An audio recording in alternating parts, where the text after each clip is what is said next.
आज हम स्टार्ट करेंगे चैप्टर 3 है डीन वर्नो की किताब में से। चैप्टर 3 में first of all Lawrence transformations discuss की गई हैं और लॉरेंस ट्रांसफॉर्मेशंस हमने पहले भी देखी हैं। पिछले चैप्टर में हम देख चुके हैं लॉरेंस ट्रांसफॉर्मेशंस हैं क्या। बेसिकली मैंने आपको बताया था कि ट्रांसफॉर्मेशन इक्वेशंस हमें कन्वर्जन बताती हैं from one coordinate system to another coordinate system. अब हमने क्या कहा था, हमने कहा था कि एक कोऑर्डिनेट सिस्टम जो है वो रेस्ट पर है, यानी कि एक ऑब्जर्वर रेस्ट पर है और दूसरा ऑब्जर्वर मूव कर रहा है। तो उनके दरमियान जो कन्वर्जन है वो किस तरह से होगी, कोऑर्डिनेट्स की कन्वर्जन किस तरह से होगी।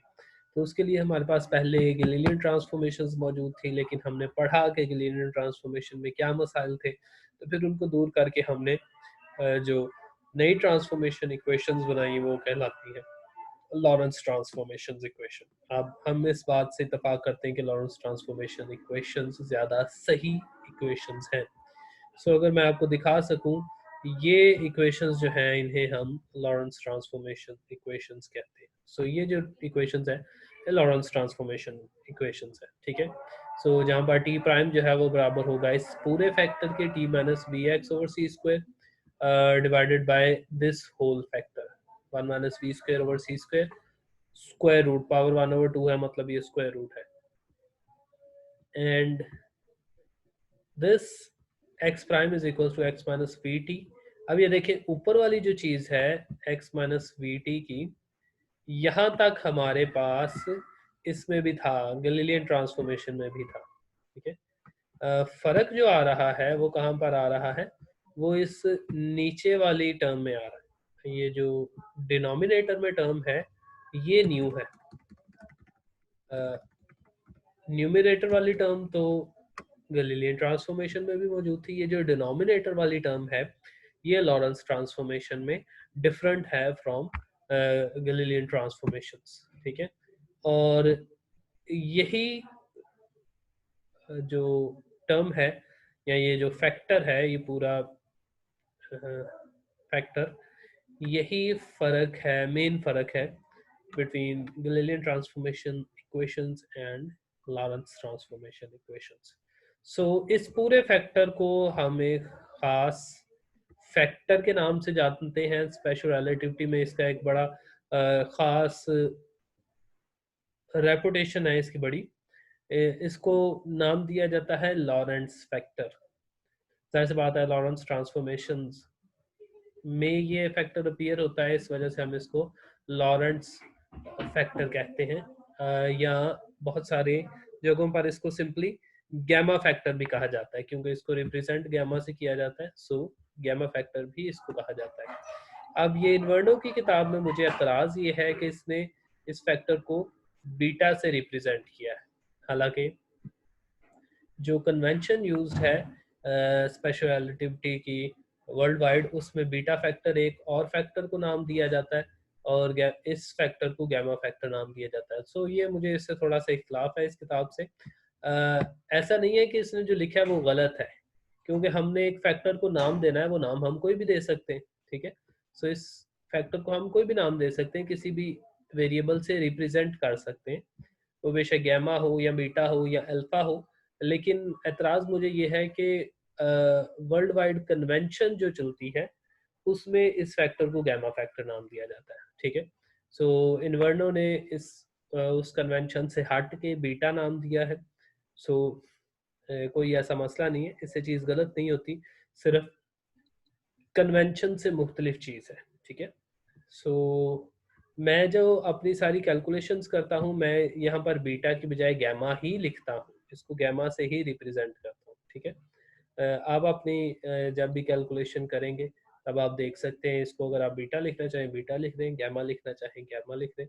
मैं आपको ये प्रेफर करूँगा कि आप इसको गैमा से रिप्रेजेंट करें, क्योंकि जो हमारे पास वर्ल्ड वाइड कन्वेंशन है उसमें इसको गैमा से रिप्रेजेंट किया जाता है, ठीक है। देखिए, अगर इस इक्वेशन में मैं इस डिनोमिनेटर वाले फैक्टर को 1 ओवर डिनोमिनेटर वाले फैक्टर को नाम दे दूं गैमा, तो ये वाली इक्वेशन कुछ इस तरह से हो जाएगी, ये वाली इक्वेशन कुछ इस तरह से हो जाएगी।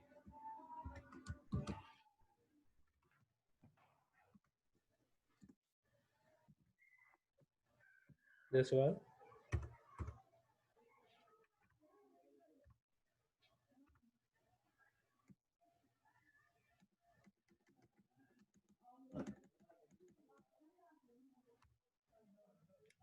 okay, T prime is equals to Greek letter gamma. We find it out. So where is it? Greek letter gamma multiplied by T minus Vx by C squared. So this is it. Okay. So ये equation इस तरह से हो जाएगी और इसी तरह ये वाली इक्वेशन हो जाएगी x prime is equals to x, sorry, is equals to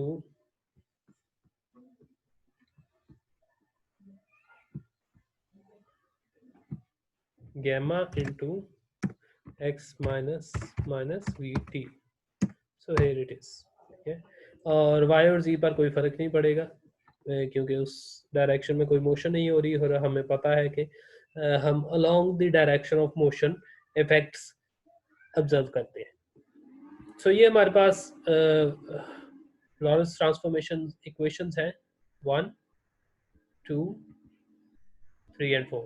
ठीक है, 3 and this one, ये हमारे पास लॉरेंस ट्रांसफॉर्मेशन इक्वेशंस हैं और ये यहाँ पर ऐसे आपके सामने लिखी हुई है इस किताब में, इन वर्णों की किताब, कुछ इस तरह से।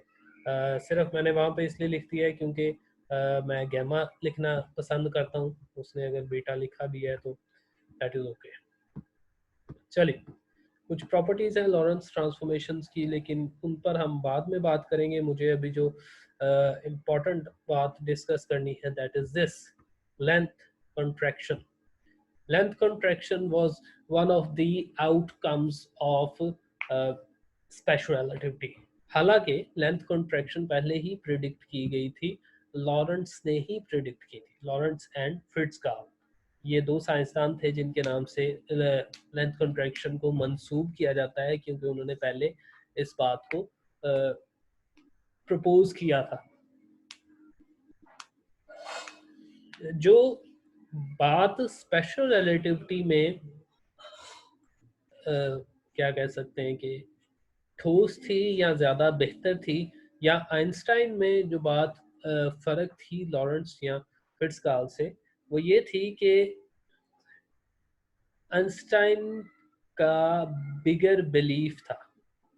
अब बिगर बिलीफ से क्या मुराद है, बहुत सारी चीज़ें आइंस्टाइन ने पहले से ली, जैसे हम बात कर रहे थे पिछले लेक्चर्स में कि मैक्सवेल से आइंस्टाइन ने काफ़ी कुछ गेन किया था, न्यूटन से काफ़ी कुछ गेन किया था, लेकिन न्यूटन और मैक्सवेल हिमसेल्फ वो नहीं जानता था कि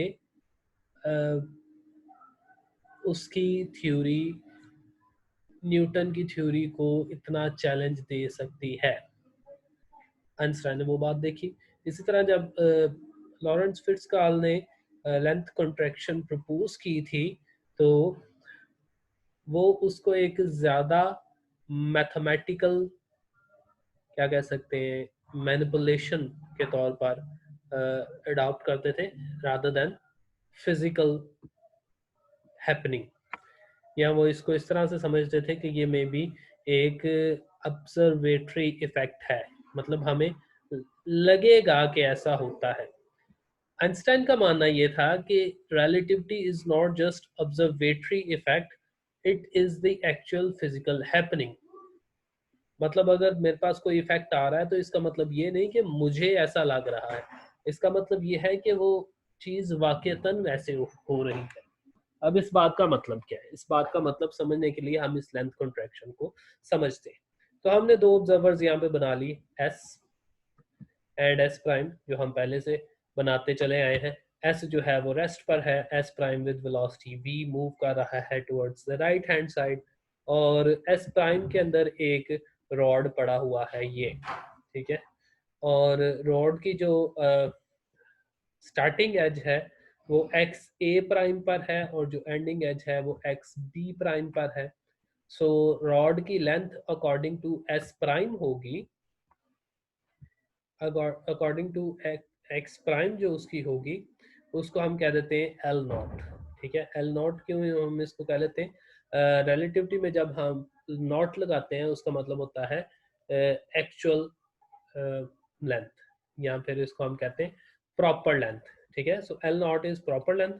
अब हम क्यों कहते हैं इस बात को कि ये प्रॉपर लेंथ है, क्योंकि ये रॉड जो है वो इसी के अंदर पड़ा है जिस ऑब्जर्वर के कोऑर्डिनेट्स में हम उसको नाप रहे हैं। ठीक है, सो रॉड जो पड़ा है वो एक्स एस प्राइम में पड़ा है, सो एस प्राइम ही उसको बेहतर नाप सकता है बजाय इसके कि एस उसको नापे। ठीक है, सो हम दोनों अगर मेजर करेंगे लेंथ तो हम किसकी मानेंगे, जाहिर सी बात है जिसके पास वो रॉड है। ठीक है, सो हम इसको कहते हैं कि जी एस प्राइम ने जो लेंथ मेजर की वो होगी प्रॉपर लेंथ। ठीक है, और लेंथ हम कैसे निकालेंगे, final point minus initial point. यहाँ पर मुझे फिर से थोड़ा सा एक नजरियाती इख्तलाफ है कि X A prime minus X B prime नहीं होना चाहिए था, बल्कि X B prime minus X A prime होना चाहिए था। मतलब अगर बी एंडिंग पॉइंट है, ए स्टार्टिंग पॉइंट है, तो हम एंडिंग पॉइंट को पहले लिखते हैं, माइनस स्टार्टिंग पॉइंट को लिखते हैं। लेकिन आप अगर इस पे मॉडुलस लगा दें सो कोई ऐसा फर्क नहीं पड़ता। लेंथ को अगर आप क्या कह सकते हैं कि नेगेटिव ना लें, कहें कि पॉजिटिव वैल्यू ही लेनी है, तो उसमें कोई ऐसा इश्यू नहीं है। ठीक है, खैर बेहतर यही होगा कि आप यहाँ पर X B prime minus X C prime लिखें। ठीक है, सिमिलरली एस फ्रेम जो है वो भी इसको नापने की कोशिश करता है, इस रोड को। ठीक है, लेकिन अब रॉड जो है वो एस में नहीं पड़ा, एस प्राइम में पड़ा है। एस क्या करेगा, वो अपने कोऑर्डिनेट्स के मुताबिक उसको नापने की कोशिश करेगा। ठीक है, तो उसके मुताबिक उसकी जो लेंथ है उसको हम एल कह देते हैं, और इसको हम कहते हैं रिलेटिविस्टिक लेंथ। ठीक है, तो हमने दो टर्मिनोलॉजीज देख ली, प्रॉपर लेंथ, रिलेटिविस्टिक लेंथ। ठीक है, और लेंथ कॉन्ट्रैक्शन में हम इन्हीं दोनों का आपस में क्या ताल्लुक है वो फाइंड आउट करते हैं। ठीक है, प्रॉपर लेंथ और रिलेटिविस्टिक लेंथ में क्या फर्क है। सो ऑब्वियसली रिलेटिविस्टिक लेंथ जो होगी वो एक्स बी माइनस एक्स ए होगा। ठीक है, सो हम क्या कहते हैं, हम कहते हैं कि जी एक्स ए प्राइम की वैल्यू जो है वो अकॉर्डिंग टू लॉरेंस ट्रांसफॉर्मेशन ये होगी, और इसी तरह एक्स बी की वैल्यू जो है वो अकॉर्डिंग टू लॉरेंस ट्रांसफॉर्मेशन ये होगी। ठीक है, that's it। अच्छा, अब हम कहते हैं कि सपोज सपोज के दोनों एस प्राइम और एस ने जो मैयर की है लेंथ वो सेम टाइम टी पर मैयर की है। ठीक है, so time recorded by A is equals to time recorded by B. ठीक है, सेम टाइम। सो उससे होगा क्या कि ये देखें, ये टाइम और ये टाइम हो जाएगा सेम।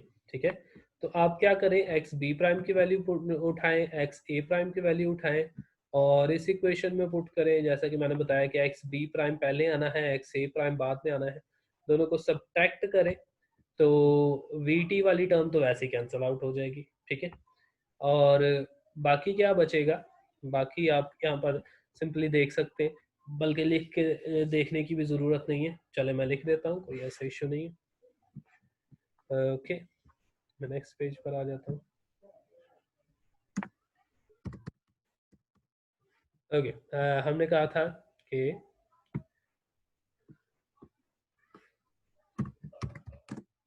प्रॉपर लेंथ जो है that is equals to X B prime minus X A prime, और जो हमारे पास रिलेटिविस्टिक लेंथ है that is equals to X B X B minus X A, there it is. ठीक है, हमने कहा कि ठीक है, मान लिया, और xb, sorry, according to Lorentz transformation, xb prime is equals to gamma factor again, gamma factor into xb minus bt b, right? Similarly, x a prime would be equal to gamma factor again, x a minus b t a, right. अब ये दोनों values उठा के ऊपर वाली equation में put कर दे तो हमारे पास एल नॉट क्या आ जाता है, let us write it again, so L naught would be equal to, दोनों की वैल्यूज पुट कर दे और हमने कहा कि at T A is equals to T B, दोनों जो सिरे हैं मतलब दोनों एंड्स की जो मेजरमेंट की गई है उनका टाइम सेम है, ठीक है। सो मैं पुट करता हूँ, मैं टी बी की जगह पर भी सिर्फ टी लिखूंगा और टी ए की जगह पर भी सिर्फ टी लिखूंगा। तो देखें गैमा इज कॉमन, ठीक है, और एक्स बी की वैल्यू लिखते हैं, X B minus V T, और उसके बाद एक्स ए की वैल्यू लिखते हैं minus X A minus minus plus V T, ठीक है। सो आपके सामने वी टी और वी टी कैंसल आउट हो जाएगा, सो मैं इसको अरेज कर सकता हूँ। सो मेरे पास क्या बचेगा, X B minus X A. Now compare it to this, अब इसको कंपेयर करें, देखिए X B minus X A जो है वो एक खास वैल्यू है और उस वैल्यू को हमने कहा था दैट इज रिलेटिविस्टिक लेंथ, उसकी वैल्यू यहाँ पे पुट करते हैं तो ये इक्वल आ जाता है gamma L. So our equation is now L naught is equals to gamma L. So this is the equation that describes length contraction, ठीक है। चलो अब इस बात का मतलब क्या है, अगर मैं इसको उलट लिखना चाहूँ तो मैं इसको ऐसे भी लिख सकता हूँ, देखिए मैं ऐसे भी लिख सकता हूँ कि L is equals to okay gamma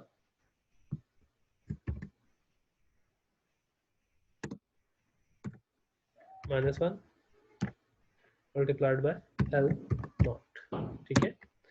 So relativistic length is equals to gamma inverse L naught, gamma inverse multiplied by total या proper length, ठीक है, that is the equation। और अब इस इक्वेशन में हम ये कहना चाह रहे हैं कि लेंथ कॉन्ट्रैक्शन कैसे, लेट अस सी। देखिए गैमा फैक्टर क्या था, गैमा फैक्टर को दोबारा से देख लेते, गैमा फैक्टर वाज दिस, ठीक है। तो गैमा फैक्टर की वैल्यू क्या आती है, गौर करें हमारे पास गैमा फैक्टर में ये है V square over C square. So हम कहते हैं कि कोई ऑब्जर्वर, जैसे हमने अभी देखा था कि एस प्राइम ऑब्जर्वर जो है वो मूव कर रहा है, उसकी कोई ना कोई वेलोसिटी है और हमें पता है कि ये वेलोसिटी हमेशा लेस देन सी होनी है, ठीक है। तो अगर मैं यहाँ पर लिखना चाहूँ, we know that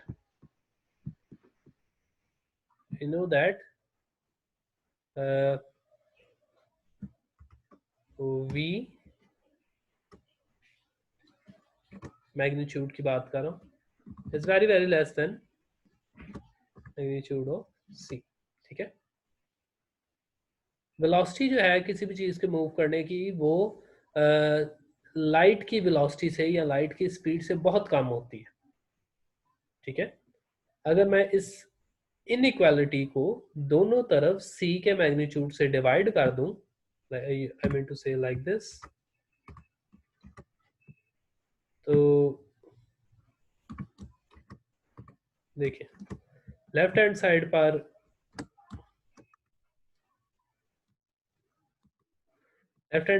v over c आ जाएगा। सो मैं लिख सकता हूँ magnitude of v over c is very very less than 1, ठीक है। सो अगर ये वेरी लेस देन 1 है, देन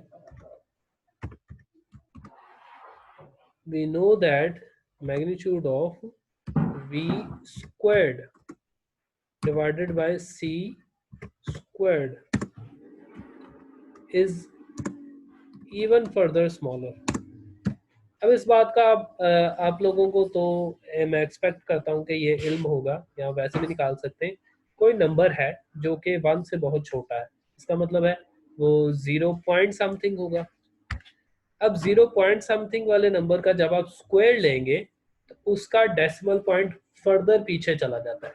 अगर 0.1 का आप एलसीएम स्क्वायर लेंगे तो वो 0.01 हो जाएगा। एंड सिमिलरली अगर 0.01 का आप स्क्वायर लेंगे तो वो 0.001, जिसमें भी उसमें जीरोस इंक्रीज होते जाते हैं। इसका क्या मतलब है कि वो नंबर और ज्यादा स्मॉल होता जाता है। सो अगर मेरे पास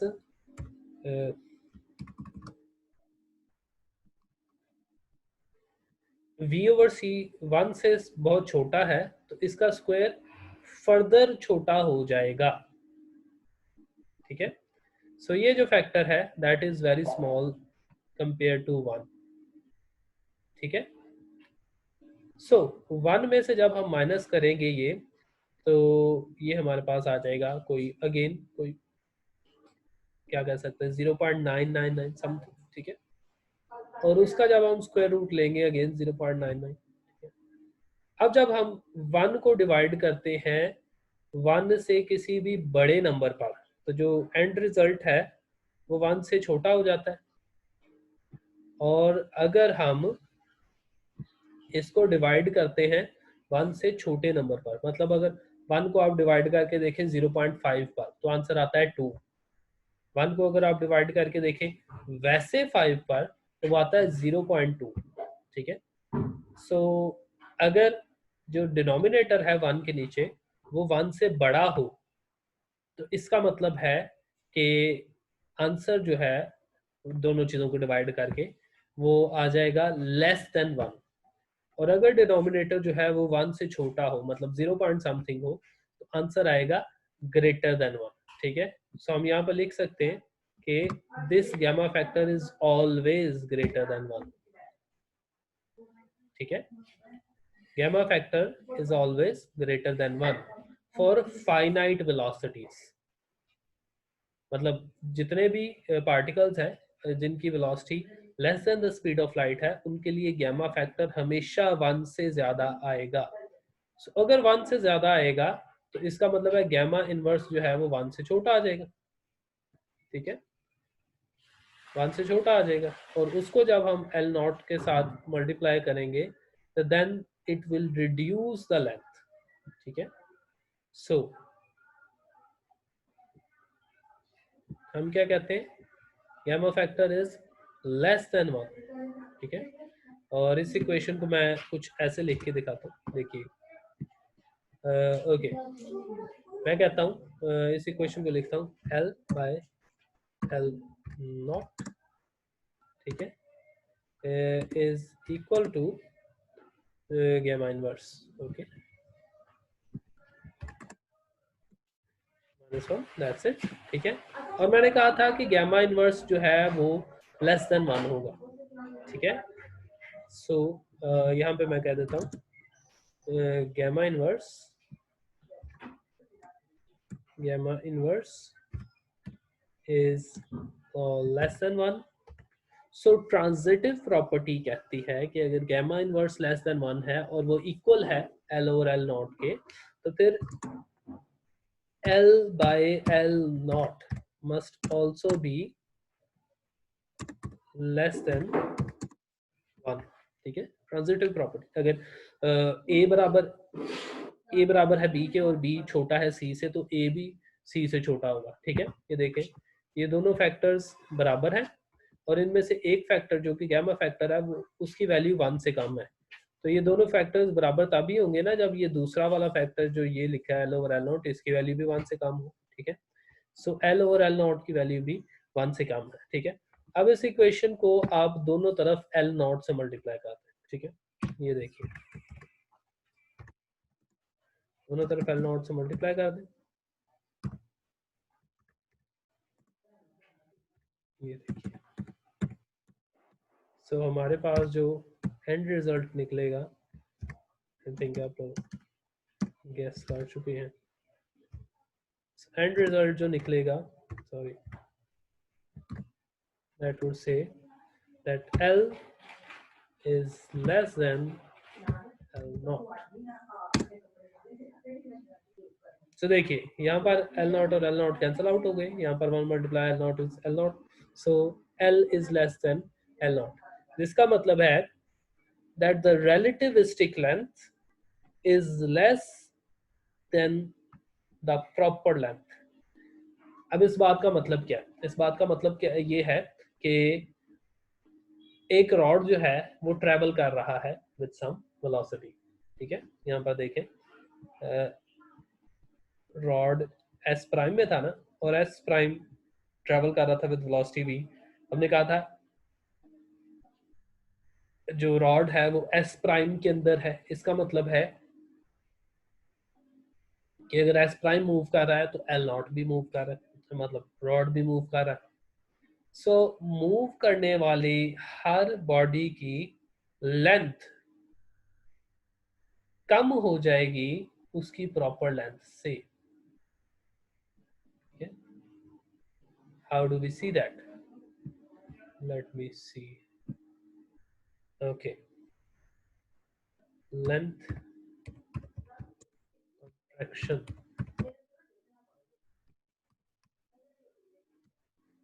let me see अगर मुझे मिल जाए कोई।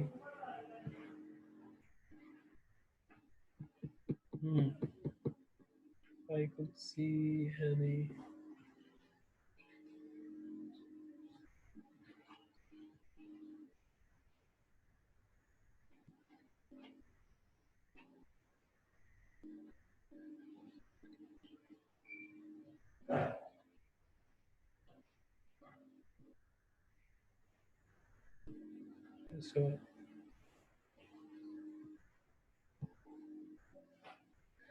so here see this, एक स्फीयर है, मतलब एक बॉल है, वो ट्रैवल कर रहा है, अगर विद जीरो वेलोसिटी ट्रैवल करे तो स्फेरिकल शेप ही रखेगा। अगर वो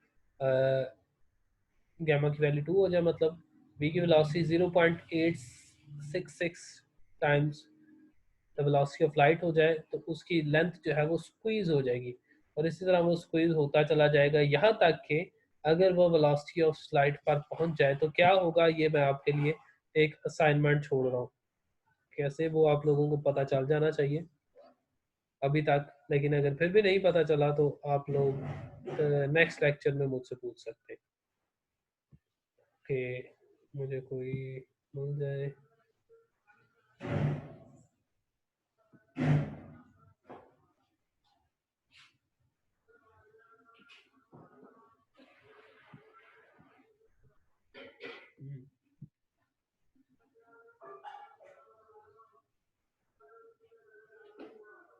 नहीं मिल रहा। एनीहाउ, आप इस बात को ऐसे समझ सकते हैं कि एक रॉड जो है वो मूव करता जाएगा, और जितनी तेजी से वो मूव करता चला जाएगा उसकी लेंथ में उतनी कंट्रैक्शन आती चली जाएगी, वो मतलब along the direction of motion वो स्क्वीज होता चला जाएगा। तो फर्ज कर ले एक रॉड जिसकी लेंथ थी से 1 मीटर, वो अगर अप्रोच करेगा to the velocity of light तो उसकी लेंथ 1 मीटर नहीं रहेगी, बल्कि आप कह सकते हैं 0.9 मीटर, या और तेज मूव करेगा तो और कम होती चली जाएगी लेंथ, और वो स्क्वीज करता चला जाएगा, ठीक है। So the question for your assignment, बल्कि असाइनमेंट नहीं है, ये सिर्फ आपने देखना है, मैथमेटिकली सॉल्व कर सकते हैं, वैसे तो आपको किताब में भी मिल जाएगा, और आपने मुझे ये नेक्स्ट लेक्चर में बताना है कि अगर ये ऑब्जर्वर जो है वो मूव कर रहा हो एस प्राइम, ये मूव कर रहा हो with velocity equal to C, v is equal to C, तो रॉड की जो लेंथ है, रिलेटिविस्टिक लेंथ, एल वो कितनी आएगी? This is your question for next lecture. ठीक है, अभी के लिए इतना ही, कोई सवाल हो तो पूछ सकते हैं।